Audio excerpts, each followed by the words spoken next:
Muito bem-vindo, os sábios de plantão.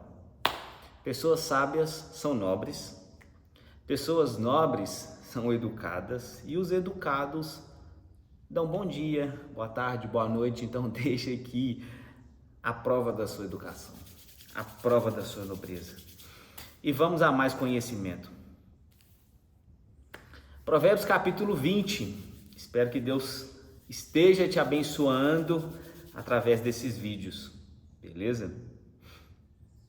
Bora lá. O preguiçoso não ara as terras, porque é inverno. Por isso, no tempo da colheita, procura e não encontra nada. É muito comum a gente encontrar pessoas que querem colher aquilo que ela não plantou. Muitas pessoas querem o resultado, mas elas não querem o esforço, o plantio, a dedicação. E aqui é interessante que Provérbios ele entra num princípio que Deus estabeleceu desde a criação. Só para vocês entenderem, os princípios, todos eles foram criados no Éden. Todos os princípios. Pode citar a lista aí, se quiser pôr na pergunta, eu te mostro lá no Éden, todos. Inclusive esse aqui, ó. Eu vou te mostrar esse e... claro, né, gente? Tem dentro do método Gênesis. Por isso que o método Gênesis é o curso mais completo que você vai ter a nível de vida intelectual, física, trabalho, esporte, investimento, vida emocional e vida espiritual. Pacote completo, crescimento completo. Tá lá. Como que é esse princípio lá no Éden, no Gênesis? O método Gênesis é o método que Deus criou todas as coisas. Então, como que Deus estabeleceu esse princípio? Arar a terra. Olha como que é top isso. Olha como que Deus quer que a gente participe. Deus pega o homem, a criação perfeita, sem pecado, num contexto que não tem pecado, não tem maldade, nada disso. Deus coloca no Éden e aí Deus começa a estabelecer, a instalar os princípios. Deus ele sopra o fôlego de vida no homem, logo depois dele transformar o homem do pó da terra, e agora o homem é uma alma vivente. Aí Deus fala, a terra, ela precisa do homem para poder arar a terra. A terra precisa do homem para preparar a terra. E aí Deus faz chover, depois que o homem prepara a terra. De verdade, cá para nós, quando Deus fala que brotou as ervas e tal, isso já aconteceu, né? Por que Deus está fazendo acontecer isso depois? Deus ele estabelece as coisas, só que algumas coisas vão se cumprir ao longo dele. Então Deus estabeleceu as ervas, se eu não me engano é no terceiro dia. Deus colocou isso lá no terceiro dia. Deus cria o homem no sexto. E lá na frente, depois de Deus falar tudo como foi criado, Deus está falando que precisa do homem para arar a terra. Realmente, Deus precisa do homem? Deus está querendo que o homem participe. E Deus só faz chover depois que você prepara a terra. Tem coisas que Deus só vai te dar depois que você avançar de fase. Tem coisas que só vão cumprir na sua vida depois que você fizer. E mais, isso aqui é antes do pecado. O fato de ser antes do pecado, por que é tão importante, Rafael? Porque tem coisas que aconteceram depois do pecado que você, quando restaura, ressignifica essas coisas que Deus criou, as coisas depois do pecado ficam para trás. E aí você passa a viver no Éden, você passa a viver no desfrute, você passa a viver no reino dos céus. Você traz o reino dos céus para a terra. Deixa eu te mostrar. O trabalho, ele sempre existiu antes do pecado. Deus é trabalhador, Deus ensina o homem a ser trabalhador, só que o trabalho, ele é um desfrute, ele é prazeroso, ele não é penoso. Depois do pecado, o trabalho vira fadiga, cansaço. A terra, ela é dura, ela é difícil. E aí Deus coloca um fardo muito grande nisso.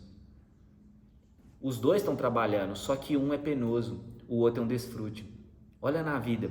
Sabe quando o cara começa mal, trabalha muito, se dedica, depois ele sobe de fase e aí ele desfruta mais. Tem gente que alcança sem saber isso que eu estou te falando. Quando você sabe, isso fica melhor. Olha a vida do José, o José do Egito, que não é do Egito. José, ele trabalha como escravo, ele serve muito, ele está no pecado. O que é estar no pecado? O pecado, quando você está no pecado, quando você vive do pecado, você é escravo. O pecado, ele não só te faz pecador, mas ele te faz escravo. Então, ser escravo dói muito. Ser escravo faz com que você sofra muito. Isso é consequência do pecado. Agora, o que é deixar de ser escravo? Quando você tem uma mentalidade de autogoverno, que é o que Deus criou, que é um outro princípio que Deus criou. Além de você arar a terra, preparar a terra, Deus criou o quê? O homem tem domínio sobre todas as coisas. Isso é governar as coisas. Sobre todas inclui você. Domínio próprio, você precisa do Espírito Santo para restaurar. Jesus vai restaurar isso, o Espírito Santo vai te dar poder para você conseguir viver essas coisas. Então o Espírito Santo, uma das características do fruto do Espírito é domínio próprio. Você ter domínio próprio, você vai governar a si e as coisas. Jet Li, Bruce Lee, esses caras sabiam disso, os caras do Kung Fu lá atrás, ou qualquer outra arte que você tem hoje, mas essa frase dos caras: domine seu inimigo que você vai vencer muitas batalhas. Domine a si mesmo e você não vai perder nenhuma. Olha a diferença. Uma coisa é vencer muitas batalhas. Outra coisa é você não perder nenhuma. Domine a si mesmo. Porque quando você domina a si mesmo, você domina também o adversário. Você domina as circunstâncias. Você aprende a dominar todas as coisas, assim como Deus falou que é possível. Cabuloso isso, viu? Dominar todas as coisas. E aí, antes do pecado, o trabalho é um desfrute. José, ele domina o Egito. José, ele governa o Egito. José, o lugar que fazia dele escravo, ele vira o Senhor. O Egito agora é escravo dele. As pessoas daquele lugar é escravo dele. Ele governou o negócio. E aí trazendo para o preguiçoso. O preguiçoso, ele não quer fazer isso. O preguiçoso, ele não quer viver o princípio que Deus estabeleceu lá no Éden. E aqui Deus coloca as adversidades. Deus no Éden fala para preparar a terra, mas não fala de inverno. Aqui o inverno já representa um contexto de pecado. É difícil. No inverno você quer fazer o quê? Você quer sair no meio do frio para trabalhar? Você quer sair no inverno, no meio do frio, para poder fazer força na terra, tirando neve e puxando naquele frio? O inverno, ele simboliza um tempo de dificuldade mesmo. Se você ler lá em Cantares, que também é de Salomão, depois que o inverno passa, que vem florescer, que vem se dedicar. Só que, quando chega a primavera, a terra já está preparada. As sementes já estão postas. E aí Deus faz crescer. É o grande detalhe da vida, cara. Você tem que gostar das adversidades, você tem que gostar daquilo que é desafiador, você tem que gostar daquilo que vai fazer você pôr a mão na massa. Se você nunca ouviu essas coisas e está conseguindo conectar com as escrituras, com o contexto de hoje, com provérbios, coloca para nós um bum. Sério, coloca um bum aí, ó. E eu já me dou por satisfeito, tá? Eu confesso que eu já me dou por satisfeito com um versículo aqui. Cara, é tanta coisa. Inclusive, esses meses aí, ó, nós vamos concluir Provérbios.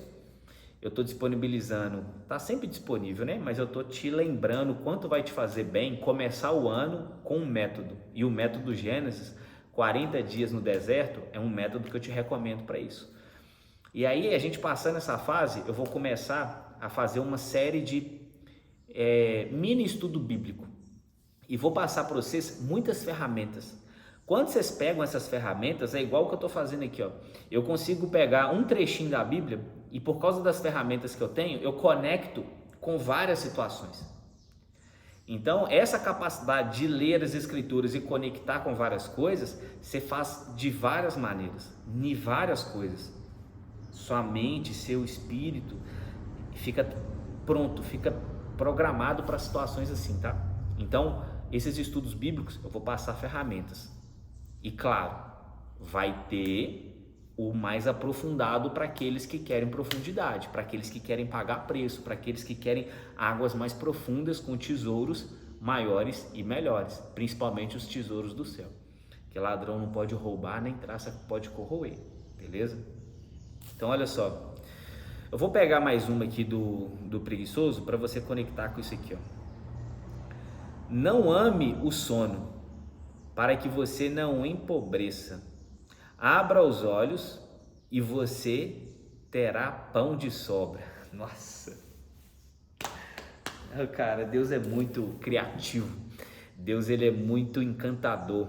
Eu não sei se vocês se deliciam da palavra assim como eu faço, mas assim,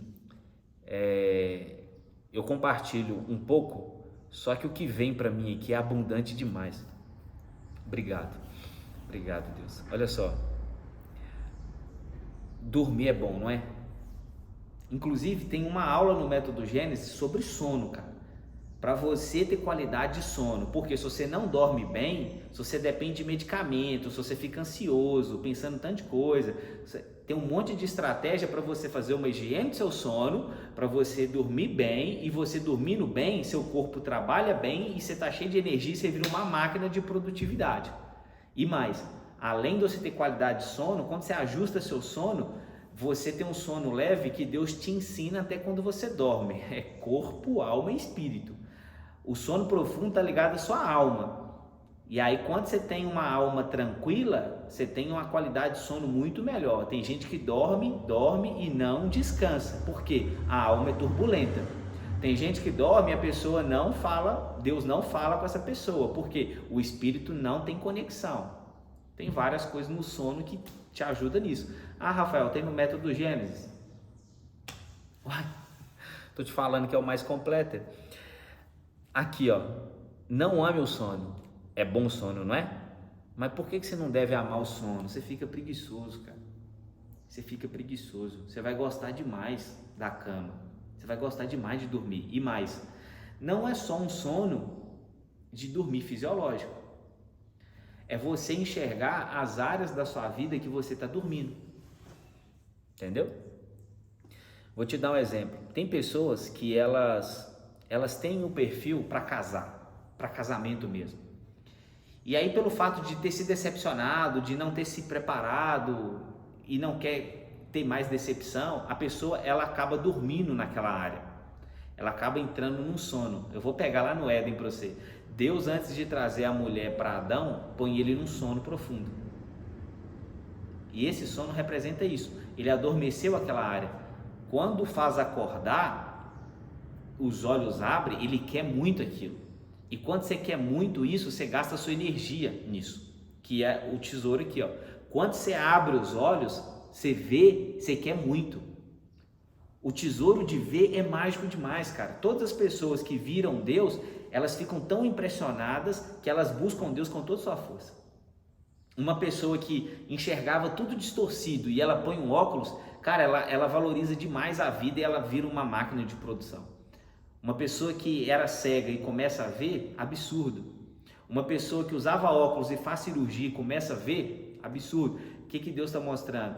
Quando você sai do sono nas áreas da sua vida, se você é um cara que dorme muito e não faz nada, beleza, você está no nível ainda físico, mas você pode ter acordado e tem áreas da sua vida, da sua mentalidade, da sua programação, da sua espiritualidade que ainda você está dormindo. Beleza? E aí, nessas áreas, quando você acorda, você vai ter pão que sobra. Se você dorme, você vai perdendo tudo. Então, vamos pegar o lance do relacionamento ainda. O cara que não tinha muita esperança, que não tinha muito para entregar no relacionamento, e ele não soube conduzir, não soube escolher, ele se frustrou, ele vai ficando cada vez mais pobre. Por quê? Porque ele não está investindo nisso, isso dormiu na vida dele. Enquanto ele está solteiro, ele poderia, em vez de ficar na gandaia ou ficar sozinho numa depressão, ele poderia estar estudando sobre isso, ele poderia estar conhecendo as pessoas, avaliando as pessoas, ele poderia estar aproximando de Deus, que é o Senhor dos relacionamentos, ele poderia estar investindo, só que não, ele está dormindo. e vai ficar mais pobre ainda. Aí, o cara quando acorda, ele tem tanto desejo daquilo, ele tá vendo, isso gera nele uma sede, uma fome de viver, de fazer, de realizar, que vai o quê? É óbvio, vai dar sobra, vai ter pão que sobra, vai ter alimento que sobra, ele vai estar nutrido, ele vai ter para ele e vai ter para distribuir para os outros. Ué.